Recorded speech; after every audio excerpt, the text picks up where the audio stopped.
लेकर विश्लेषण स्वराज एक्सप्रेस लगातार कर रहा है कि बजट कितना लोक लुभावना रहा। विपक्ष की एक अलग अलग प्रतिक्रिया सामने आ रही है, जिसको बहुत सारे ऐसे मुद्दे हैं जहां बजट पर उठाने की विपक्ष ने कोशिश की थी और इन्हीं सवालों के जो इर्द गिर्द जवाब है वो हम ढूंढने की कोशिश कर रहे हैं। हमारे पैनल में कुछ खास मेहमान लगातार जुड़े हुए हैं।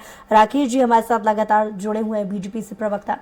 राकेश जी, ब्रेक पे जाने से पहले तमाम जो कांग्रेस की तरफ से आरोप है उनको लेकर के हम बात कर रहे थे। बात कोरोना के डैमेज कंट्रोल को लेकर के सवाल कांग्रेस उठाती रही है, इसको लेकर के आप जवाब दे रहे थे। कुछ आंकड़े भी आपने पेश किए थे, अपनी प्रतिक्रिया आप पूरी कीजिए, फिर अगले सवाल मैं आपसे पूछती हूँ। देखिए बुशरा जी, मध्य प्रदेश के मुख्यमंत्री शिवराज सिंह चौहान ने जो कोरोना काल में मैनेजमेंट किया था उसकी तारीफ पूरे देश में हुई थी। आप देखिए, वैक्सीन लगाने में मध्य प्रदेश ने विश्व रिकॉर्ड बनाया था। साथ ही साथ जो मजदूर, उनकी जो आर्थिक मदद मध्य प्रदेश सरकार ने की, उनके रोजगार की व्यवस्था मध्य प्रदेश सरकार ने की। आप देखिए कि ये जो रेहड़ी लगाते थे मजदूर, गरीब मजदूर, उनको सरकार ने तुरंत लोन उपलब्ध कराया। गारंटर मध्य प्रदेश सरकार रही, जिससे वो अपना रोजगार दोबारा से शुरू कर सके। व्यक्ति जब अपने पैर पे खड़ा होता है बुशरा जी, तो कहीं ना कहीं वो अपने परिवार की चिंता कर पाता है। एक जो मुखिया कमाने वाला रहता है, अगर उसको रोजगार मिल जाता है तो वो पूरे परिवार की व्यवस्था बुशरा जी करता है। ये कोरोना काल में आपने देखा कि मेडिकल सुविधाओं में जो मध्य प्रदेश में विस्तार हुआ, कहीं नहीं हुआ। जितने सरकारी हॉस्पिटल है वहां पर हमने ऑक्सीजन प्लांट लगाए, वो सब अच्छी तरह से काम कर रहे थे।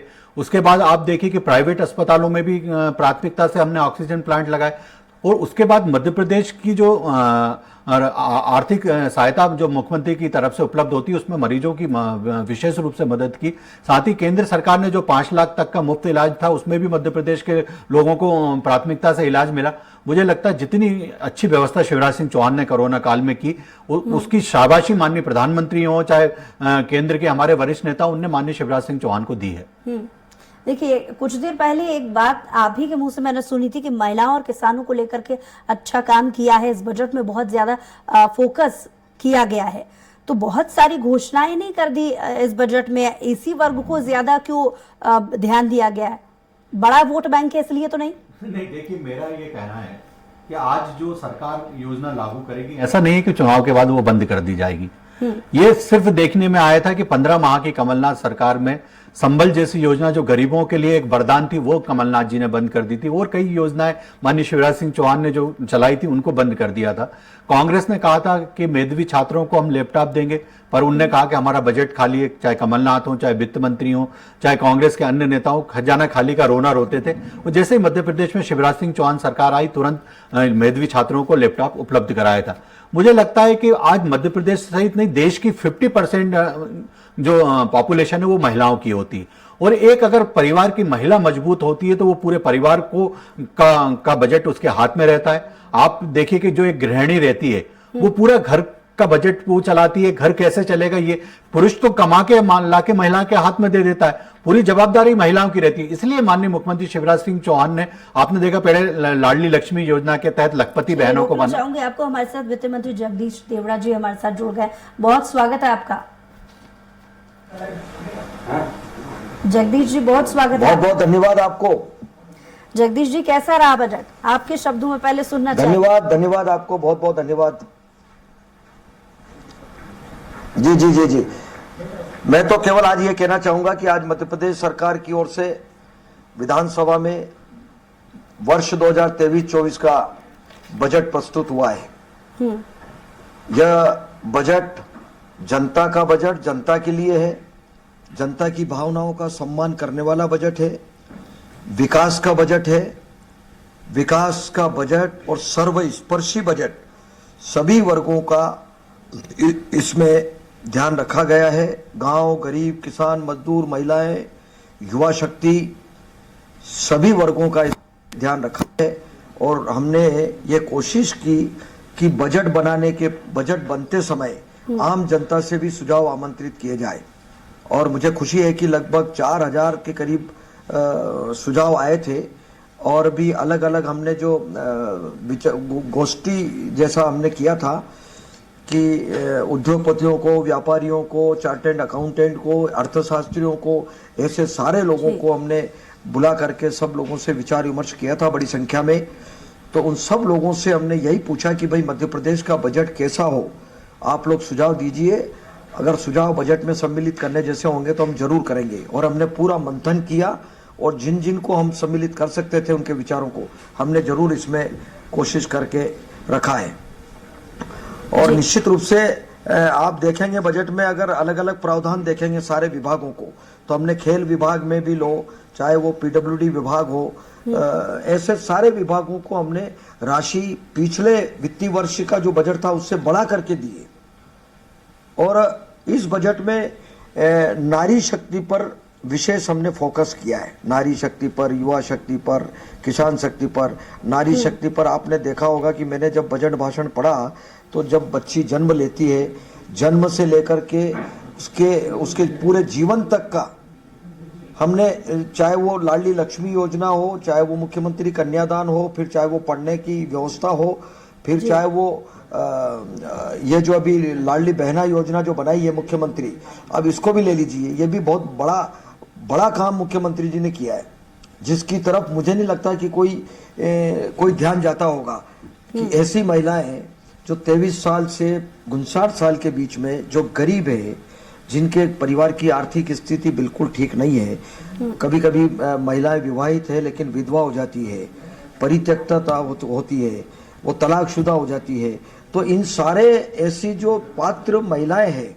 उनकी स्थिति इतनी दयनीय हो जाती है कि अगर वो उनके बच्चों को, अगर कोई मन में एक माँ के मन में बहुत कुछ रहता है बच्चों के लिए। एक माँ जो समझती है, मुझे नहीं लगता कि कोई समझता होगा, तो माँ के लिए एक बहुत बड़ी बात है कि 1000 रुपया महीना उनके खाते में आएगा, वो अपने बच्चों के साथ में वो खर्चा, उनको खिलाना पिलाना, उन बच्चों के लिए कोई सामान लाना, आवश्यक सामग्री लाना, तो ये एक बड़ा मानवीय मामला है। और मुझे लगता है कि यह योजना मुख्यमंत्री जी ने अभी 5 तारीख से वो शुरू करेंगे। मैं जितनी सराहना की जाए उतनी कम है। पूरे प्रदेश में महिलाओं में अपार उत्साह है इस योजना को लेकर के, और मुझे लगता है कि पूरा देश इसकी सराहना करेगा। तो ऐसे कई प्रावधान इस बजट में हमने किए हैं। जी जगदीश जी, लेकिन चुनावी धुन भी इस बजट से सुनाई दे रही है। आपको नहीं लगता क्या इलेक्शन एजेंडे का भी इसमें पूरा ख्याल रखा गया है? अब समय, ये जो समय था बजट प्रस्तुत करने का था, तो यह मार्च का जी। अब चुनाव तो संयोग से अभी आ रहे हैं, तो इसको उससे जोड़ा जाना, मुझे नहीं लगता कि कोई चुनाव के लिए बजट आया हो। बजट तो प्रदेश को आगे बढ़ाने के लिए, जनता के लिए, विभागों के लिए कई काम रहते हैं, तो बजट तो लाना ही पड़ता है। तो ये तो केवल एक सोच है कि भाई चुनाव आ रहा है इसलिए बजट लाए, नहीं, मुझे नहीं लगता है। चुनावी बजट नहीं है ये, जनता के लिए बजट है और मध्य प्रदेश को आगे बढ़ाने वाला बजट है। जगदीश जी, थोड़ी देर पहले आपने ये जिक्र किया कि महिलाओं और युवाओं का बहुत ज्यादा ध्यान रखा गया है। किसान और महिलाओं की बहुत सारी घोषणाएं हैं इस पूरे बजट में, तो क्या ये बड़ा वोट बैंक है इसलिए तो नहीं? नहीं, इस दृष्टि से तो बजट आया ही नहीं है। मैं आपको बिल्कुल बहुत स्पष्ट करूं कि बिल्कुल नहीं है। ये सोच आने वाले चुनाव को देख करके बजट लाया, ये बिल्कुल सोच नहीं है। ये सरकार का राजधर्म है, ये सरकार का कर्तव्य है कि जिस जनता ने आपको विश्वास करके, भरोसा करके बिठाया है, उनके विश्वास पर सरकार खरी उतरे और जनता के बीच में जाकर के बताना पड़ेगा। बताया हमने, अभी विकास यात्रा के माध्यम से हमने बताया हमने जनता को कि ये काम किए, आपने हम पे भरोसा किया तो हमने ये काम किए। ठीक है, ये काम कांग्रेस नहीं कर रही है। 75 साल की, देश की आजादी के 75 साल में 60 साल तक वो बैठे रहे, उनने राज किया।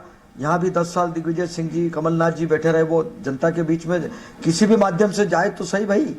हम विकास यात्रा लेके गए, हमने किए और बताया, तो वो भी जनता के बीच में जाकर के बताए।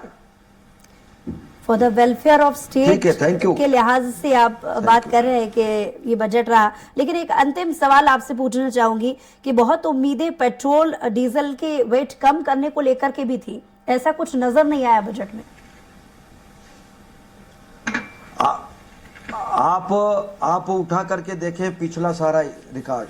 मैंने विधानसभा में एक बार, आपको पता होगा तो कहा था, उस पर से सब नाराज हुए थे कांग्रेस के लोग कि भारतीय जनता पार्टी की सरकार ने ये सब कम करने का काम किया, वेट का, पेट्रोल डीजल का, लेकिन इनके कार्यकाल में वो बढ़ा है।